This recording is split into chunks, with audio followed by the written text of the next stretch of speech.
নমস্কার। এর আগে নাগরিকত্ব আইন সংক্রান্ত যে ভিডিওগুলো আমরা করেছিলাম তখন প্রচুর লোকে আমাদের কাছে জানতে চাইছেন যে কি কি কাগজপত্রের প্রয়োজন হবে এবং কাগজপত্র বা এফিডেভিট কি কি দিতে হবে, কোথায় দিতে হবে, কার কাছ থেকে সেটা করা যাবে। আমরা তাদেরকে উত্তর দিয়েছিলাম অথবা কখনো কখনো কমেন্ট বক্সেও লিখে জানিয়েছিলাম যে পরবর্তী ভিডিও অর্থাৎ এই বর্তমান যে ভিডিও, এই ভিডিওতে আমরা তাদের জানিয়ে দেব তাদের কী কী কাগজের প্রয়োজন হবে।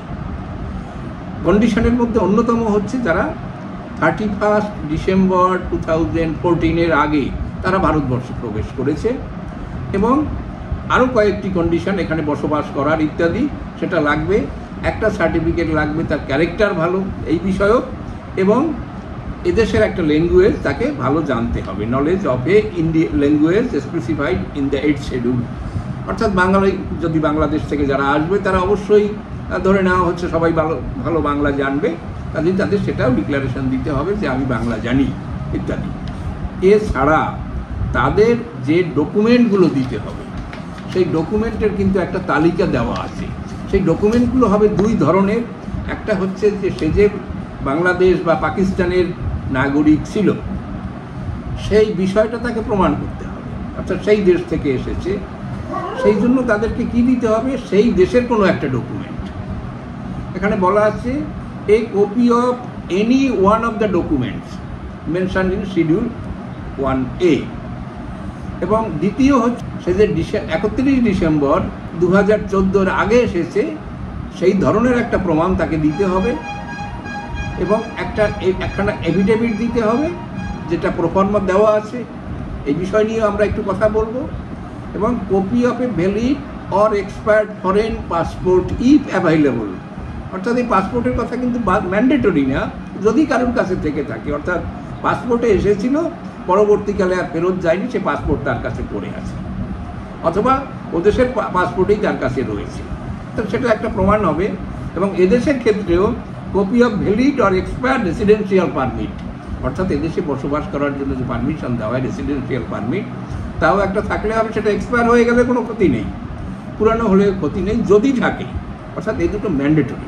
One affidavit from self and one affidavit from an Indian national testifying to the character of the applicant in the prescribed language available in the application form। অর্থাৎ আরও দুটি এফিডেভিট, একখানা নিজের দেবে এবং আর একখানা দেবেন এই দেশের কোনো এক নাগরিক, অর্থাৎ পরিচিত কোনো লোককে দিয়ে, সে আত্মীয় স্বজন হতে পারে, পাড়া প্রতিবেশী হতে পারে, আর তিনি একখানা এফিডেভিট দেবেন ক্যারেক্টারের কথা বলে, অর্থাৎ হ্যাঁ এই লোকটির চরিত্র ভালো, স্বভাব ভালো, আমি তাকে ভালো করে চিনি ইত্যাদি। তারও প্রোফর্মা এখানে দেওয়া আছে, কাজেই কোনো অসুবিধা নেই। এটা আমরা এখানে দেখিয়ে দিচ্ছি এবং আমরা যখন অ্যাপ্লিকেশান ফর্ম সম্পর্কে আলোচনা করব সেখানেও ওইটা আমরা ডিটেলস দেখিয়ে দেব এবং ব্যাখ্যা করে দেব। তাহলে এই ডকুমেন্টগুলো যে কোনো একটা ডকুমেন্ট সেটা স্ক্যান করে PDF ফরম্যাটে রাখতে হবে এবং তার পেজ যদি বেশি হয়, একটা ডকুমেন্ট যদি 4-5 পাতা 6 পাতারও হয় তাতেও ক্ষতি নেই। এবার পাসপোর্ট ভিসার কথাটা আমরা এখানে উল্লেখ করছি না, কারণ অনেকের কাছেই নেই এবং সেটাও ম্যান্ডেটরি নয় বলে, কিন্তু থাকলে ঠিক আছে, না থাকলেও চলবে। এবারে যে জিনিসগুলো আমাদের এখানে সাজেস্ট করা আছে তার মধ্যে যে কোনো একটা ডকুমেন্ট, যেমন বাংলাদেশ বা পাকিস্তান থেকে আসার জন্য প্রমাণ করা যে সে দেশে সে ছিল, এটার জন্য যে যে আইটেমগুলো 9টা আইটেম বলা হয়েছে, আমরা সেই 9টা আইটেমের উল্লেখ পরপর করে যাচ্ছি।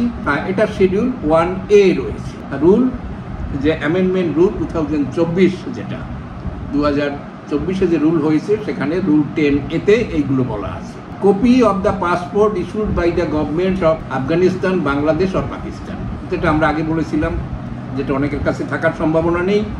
দ্বিতীয়, registration certificate or residential permit issued by the foreigners regional registration officer or foreign registration officer in India, অর্থাৎ ওদেশ থেকে আসার পরে যদি নিজের নাম রেজিস্ট্রি করা হয়ে থাকে সেটা, এটারও সম্ভাবনা কম থাকে লোকের কাছে। নেক্সট হচ্ছে birth certificate issued by a government authority in Afghanistan, Bangladesh আর পাকিস্তান, অর্থাৎ ওই সব দেশের যে দেশ থেকে আসা হয়েছে সেই দেশ থেকে যদি কোনো বার্থ সার্টিফিকেট ইস্যু হয়ে থাকে, একটা ভালো ডকুমেন্ট, কিন্তু সম্ভাবনা কম, কারণ বহু আগের থেকে বাংলাদেশ ইত্যাদি এরা এই বার্থ সার্টিফিকেট পালা ওখানে ছিল না, সেই জন্য অনেকের কাছে এটাও থাকার সম্ভাবনা কম। নেক্সট হচ্ছে school certificate or educational certificate issued by school or college or board or university authorities of in Bangladesh, Pakistan or Afghanistan। অর্থাৎ এইটার একটু ইজি থাকবে অনেকের কাছে, যেটা স্কুল থেকে আনলেও হতে পারে, স্কুলের কথাও বলা আছে, যদি কলেজের হয় সেখানেও হতে পারে, বোর্ডের বা ইউনিভার্সিটির, অর্থাৎ স্কুল ফাইনাল পাস করলে, হায়ার সেকেন্ডারি পাস করলে, বিএ পাস করলে, এমএ পাস করলে তাদের সার্টিফিকেট বোর্ড বা ইউনিভার্সিটি থেকে হবে। এছাড়া স্কুল লিভিং সার্টিফিকেট ইত্যাদি, সেটা স্কুলের অথরিটির হতে পারে, সেটা যদি অথেন্টিক হয় নিঃসন্দেহে সেটাও একটা কাজে লেগে যাবে, তার থেকেও এই কাজটি হয়ে যেতে পারে সেখানের ভেরিফাইবল ডকুমেন্ট হলে। Next, identity document of any kind issued by government of, ওই তিন গভর্নমেন্টের কথা, or any government authorities or government agencies in this country। অর্থাৎ ওই দেশের সরকার, কোনো সরকারি সংস্থা বা কোনো সরকারি প্রতিষ্ঠান থেকে যদি কোনো আইডেন্টিফিকেশান ডকুমেন্ট, আইডেন্টিটি কার্ড, চাকরি করতাম আইডেন্টিটি কার্ড, এই ধরনের যদি কোনো জিনিস থাকে, রেজিস্ট্রেশন কোনো কার্ড, এই যে কোনো ধরনের যেটা সেই দেশের গভর্নমেন্টের দ্বারা ইস্যু হয়েছে, গভর্নমেন্ট অথরিটির দ্বারা, কোনো সরকারি অফিসের দ্বারা ইস্যু হয়েছে, সেটা হলেও কিন্তু চলবে। নেক্সট হচ্ছে any licence or certificate issued by authority ওই, অর্থাৎ সেই দেশের থেকে কোনো লাইসেন্স, আর ট্রেড লাইসেন্স হতে পারে, ড্রাইভিং লাইসেন্স হতে পারে, অন্য কোনো ধরনের লাইসেন্স হতে পারে, কোনো বিজনেস রিলেটেড হতে পারে, কোনো প্র্যাকটিস রিলেটেড হতে পারে, কোনো একজন ডাক্তারি করতে তার বা মেডিকেল প্র্যাকটিশনার, তার জন্য কোনো লাইসেন্স ছিল, কোনো ঔষধের দোকানের লাইসেন্স ছিল, এই ধরনের যে কোনো বিষয়ের উপরে এটা হতে পারে। ল্যান্ড অর টেনেন্সি রেকর্ড, অর্থাৎ ওইসব দেশের ল্যান্ড অথবা টেনেন্সি রেকর্ড, মানে হলো কি, যে সে দেশে ভাড়া ছিল, কোনো জমির রেকর্ড ছিল, জমি রিলেটেড কোনো কাগজ ছিল, তাহলেও হবে নিজের নামে, অথবা নিজের নামে হওয়ার সম্ভাবনা যদি না থাকে তাহলে কি আছে, any document that show that either of the parents or grand parents or great grand parents of the applicant is or had been citizen of one of the three countries. অর্থাৎ অন্য কোনো কাগজ থেকে যদি দেখা যায় বাবা মায়ের কেউ, অথবা ঠাকুরদা ঠাকুরমার কেউ, অথবা তাদেরও বাবা মায়ের কেউ যদি ওই দেশের সিটিজেন ছিল, এই ধরনের যদি কোনো প্রমাণ জোগাড় করা যায়। অর্থাৎ অনেক বিস্তারিত ডকুমেন্ট এখানে দেওয়া আছে। Any other document issued by the government authority or agency which will establish that applicant is from that countries। অর্থাৎ যদি আর কোনো ডকুমেন্ট যদি দেওয়া যায় যেটা থেকে প্রমাণ করা যাবে যে সে ওই দেশের নাগরিক ছিল, তাহলেও চলবে। এবং পরে আবার নোট দিয়ে পরিষ্কার করা হয়েছে যে এই ডকুমেন্টগুলো যদি ভ্যালিড পিরিয়ডের মধ্যে থাকে তাতেও চলবে, যদি সেই পিরিয়ড পার হয়ে যায় তাতেও চলবে। অর্থাৎ সেই সমস্যার কথা চিন্তা করে এটাকে বিস্তারিত করা হয়েছে। এবারে আমরা যাই, ভারতে প্রবেশ করেছে 14 সালের আগে, অর্থাৎ 14-এর 31 ডিসেম্বরের আগে এরকম কোনো ডকুমেন্ট, সেটা দেখানোর জন্য copy of visa or immigration stamp on arrival of India, ইন্ডিয়াতে যে এসেছিল সেই সময়কার কোনো পাসপোর্ট নিয়ে এরকম যদি থাকে, কোনো ভিসার মার্ক থাকে, সেটা হলে হবে। Registration certificate or residential permit issued by that, অর্থাৎ আগের যে কাগজটার কথা বলা হয়েছে সেটা এখানেও কাজে লাগবে, কারণ সেটা তো গভর্নমেন্ট অফ ইন্ডিয়া ইস্যু করেছিল, সেটা ওইসব দেশ থেকে আসার জন্য, যেটা অ্যাজ ওয়েল অ্যাজ এদেশের আসার জন্য একই ডকুমেন্ট হিসাবে, সেই একই ডকুমেন্টে দুই কাজ হয়ে যাচ্ছে। Slip issued by census enumerators in India to such person while conducting census, অর্থাৎ সেন্সাসের সময় যদি কোনো ডকুমেন্ট ইস্যু করে থাকে সেন্সাস ডিপার্টমেন্টের দিক থেকে, কোনো স্লিপ যদি দিয়ে থাকে, সেটা হবে, তার নাম এই সেন্সাস রিপোর্টে এসেছিল, অর্থাৎ এদেশের লোক গণনার মধ্যে সে ইনক্লুডেড হয়েছে। Next, government issued licence or certificate or permit in India including driving licence, Aadhaar card etcetera.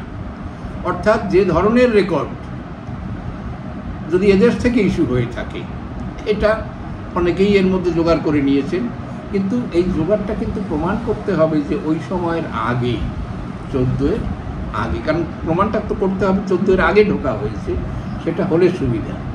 কিন্তু এখানে যেটা স্পষ্ট করে বলেনি, না বললেও আমরা বোঝা যায় যে 31 ডিসেম্বর 2014-এর মধ্যে এদেশে আসা হয়েছে, সেই সংক্রান্ত হলেই ভালো হয়।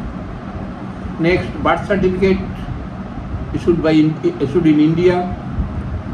Any letters issued by government court to the applicant with official stamp, অর্থাৎ কোর্ট থেকে যদি কোনো নোটিশ আসে, সেই যে এনভেলপের উপরে যদি কোনো চিঠি থাকে, অথবা সেই কোর্টের নোটিশে যেমন স্ট্যাম্প দেওয়া থাকে, অর্থাৎ সেটাও একটা প্রমাণ করবে যে না এই দেশে এসেছিল।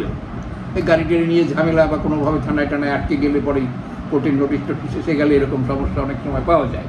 দেন প্যান কার্ড, একটা কমন ডকুমেন্ট। ল্যান্ড রেকর্ডস, এটাও একটা ভালো ডকুমেন্ট। ওই একইভাবে in the name of the applicant, ল্যান্ডের রেকর্ডটা কিন্তু টেনেন্সি রেকর্ড বা রেন্টাল এগ্রিমেন্ট, কারোর সাথে বাড়ি ভাড়া নিয়ে থাকা, সেই ডকুমেন্টটাও কিন্তু নিজের নামে হতে হবে, সেটা অন্যের নামে হলে হবে না। Next, any other document issued by central government or state government or public sector undertaking of the central government or state government or any financial institution like banks or any other public authority.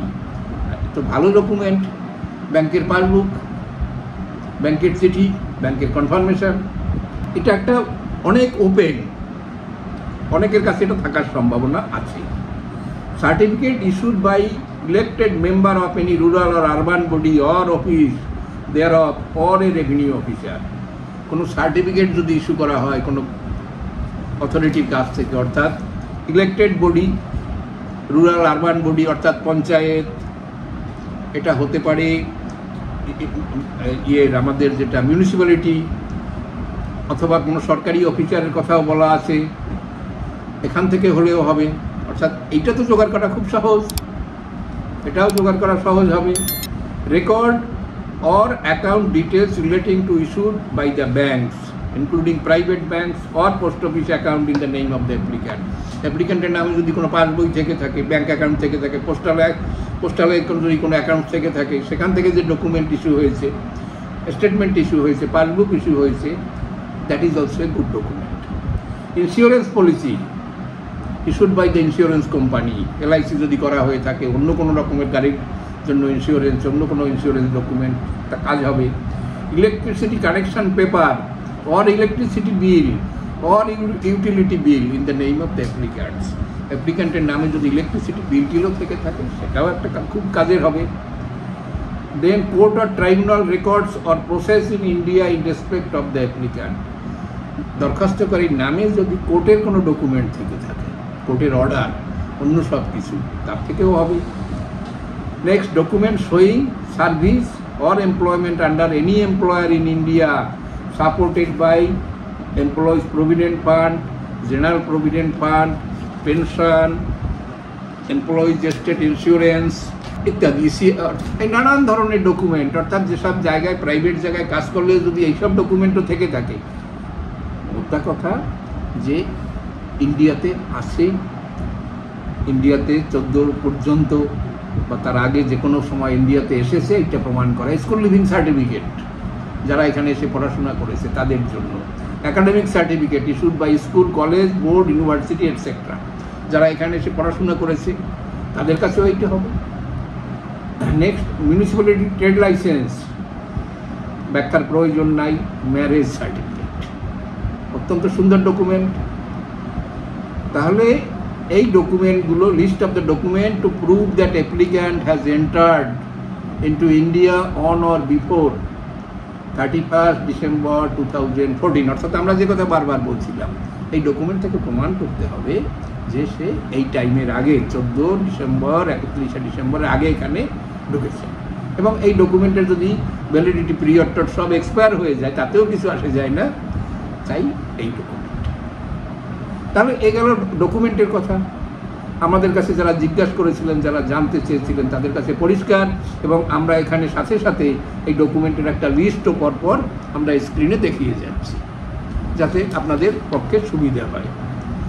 Next, আর একটা প্রশ্ন অনেকেই করছেন, সেটা হলো যে affidavit কি, affidavit দিলে তো আমি ফেসে গেলাম, কারণ আমি তো ডিক্লেয়ার করে দিলাম যে আমি ওই দেশ থেকে এসে। এই কথাটির উত্তর আমরা আমাদের আগের ভিডিওতে যথারীতি দিয়েছি, যে এখানে ফাঁসার জন্য নয়, ফাঁসানোর জন্য নয়, যারা এই 3টে দেশের নাগরিক ছিলেন, সে দেশ থেকে এসেছেন ধর্মীয় কারণে, সেই সিলেক্টেড 6টা ধর্মের লোকেরা, তারা তো ডিক্লেয়ার করতে হবে যে আমি ওই দেশ থেকে ইন্ডিয়াতে এসেছি এত তারিখে এবং এখানে আমি বসবাস করছি, এটা কথাটা বলতে হবে। নেক্সট, তাকে তো বলা হচ্ছে I am exempted by the central government under the passport act, or যেটা বলা হয়েছে ফরেনার্স অ্যাক্ট, এগুলো থেকে তাকে তো ছাড়া হয়েছেই, এটা তো সেই ডিক্লারেশনে এসে যাচ্ছে। তারপরে হলো যে সিটিজেনশিপ অ্যাক্টের আন্ডারে তাকে ভুল ডিটেলস, ভুল ইনফরমেশান, ভুল ডকুমেন্ট দেওয়া যাবে না, এরকম একটা আন্ডারটেকিং নেওয়া, এটা হচ্ছে ক্লজ 8-এ বলা আছে। আমরা আগের সব ভিডিওতে যে কথা বলেছি যে যখন অ্যাপ্লিকেশান জমা হয়ে যাবে, জমা হয়ে গেলে আর এই যে সমস্যাগুলো, অর্থাৎ তার এগেনস্টে কোনো কেস আছে, কোনো কেস হবে নাকি, আগে যদি কোনো কেস চলতে থাকে, সে সমস্ত কিছু তার জন্য স্থগিত হয়ে যাবে এবং সিটিজেনশিপ পেলে তো সব কিছুই ক্লিয়ার হয়ে যাবে। ফলে এই সিটিজেনশিপ দেওয়ার যে প্রক্রিয়া, এটা সহজ হবে। আর একটা প্রশ্ন এখানে আমি মেনশন করি, আর একটা সার্টিফিকেট, সেটা দিতে হবে ধর্ম সংক্রান্ত, এটা একটা ধর্মীয় প্রতিষ্ঠান থেকে দিতে হবে, এখানে ফরম্যাট দেওয়া আছে। অনেকে বলেছেন যে আমরা নানান জায়গায় গিয়েছি, আমাদের এটা সার্টিফিকেট দিতে চায় না। এখন দিতে না চাওয়ার জন্য একটা পয়েন্ট আছেই যে আপনি প্রকৃতপক্ষে হিন্দু বা খ্রিস্টান ইত্যাদি কিনা, এটা প্রমাণ আপনি কিভাবে দেখাবেন। তার জন্য একটা বিশ্বস্ততা, যেমন অনেকে অনেক মন্দির, অনেক মঠ, অনেক মিশনের সাথে তারা সম্পৃক্ত থাকে, কেউ সৎসঙ্গ দীক্ষা নিয়েছেন অথবা নেননি, কিন্তু সৎসঙ্গ মন্দিরের সাথে তারা যুক্ত আছেন। যারা মতুয়া সম্প্রদায়ের, তারা অনেকেই ঠাকুরবাড়ির থেকে একটা বর্গ, ওখানে সবাই জানেন যে 2টো গ্রুপ আছে, একটা গ্রুপ সিটিজেনশিপের ব্যাপারটার পক্ষে, আর একটা তারা পক্ষে নয়, অর্থাৎ তারা সিটিজেনশিপের প্রয়োজনীয়তা নাই এইটাই তারা মনে করেন। তাদের সেটা না, যে গ্রুপটা রয়েছে সিটিজেনশিপের প্রয়োজন আছে যারা মনে করেন, তাদের কাছ থেকে তারা সার্টিফিকেট ইস্যু করেন, তারা সার্টিফিকেট দেন। তাদের কাছে যদি আপনি নিজে হিন্দু এই কথা প্রমাণ দেখাতে পারেন। তেমনি হয় রামকৃষ্ণ মিশন, ভারত সেবাশ্রম ইত্যাদি অজস্র প্রতিষ্ঠান ভারতের রয়েছে, যারা আপনার হিন্দুত্বের সার্টিফিকেট দিতে পারবে এবং সেগুলো গ্রহণযোগ্য হবে। তার জন্য এখানে ফরম্যাট দেওয়া আছে, আপনি সেখানে দরখাস্ত করবেন। এবারে আমরা পরবর্তী ভিডিওতে আলোচনা করব অ্যাপ্লিকেশান ফর্ম কীভাবে ভরবেন, কারণ অনেকেই জিজ্ঞেস করছেন কোথায় কী করে আমি লিখবো, কোথায় কি লিখতে হবে জানি না। আমরা এর পরের ভিডিওতে ফর্ম কি করে ভরতে হবে অনলাইনে এবং সেখানে কি কি লিখতে হবে সেটা আমরা ডিটেলস দেখিয়ে, স্ক্রিনে দেখিয়ে আমরা আলোচনা করব। আশা করি এই সমস্যার সমাধান সেখান থেকে হবে। আজ এখানে আমাদের আগের ভিডিওগুলো যারা দেখেননি তারা দেখবেন, বিষয়টা তাদের কাছে আরও পরিষ্কার হবে। আমি দেখেছি ভারতের বিভিন্ন প্রান্ত থেকে আমাদের সাথে যোগাযোগ করছে, খোঁজখবর নিচ্ছে কী করে এটা করা যাবে, তাদের সেই সমস্যার সমাধান হবে। আমরা সেটা পরে আরও আলোচনা করব। প্রাঞ্জল আমাদের ভিডিওগুলো দেখতে থাকবে।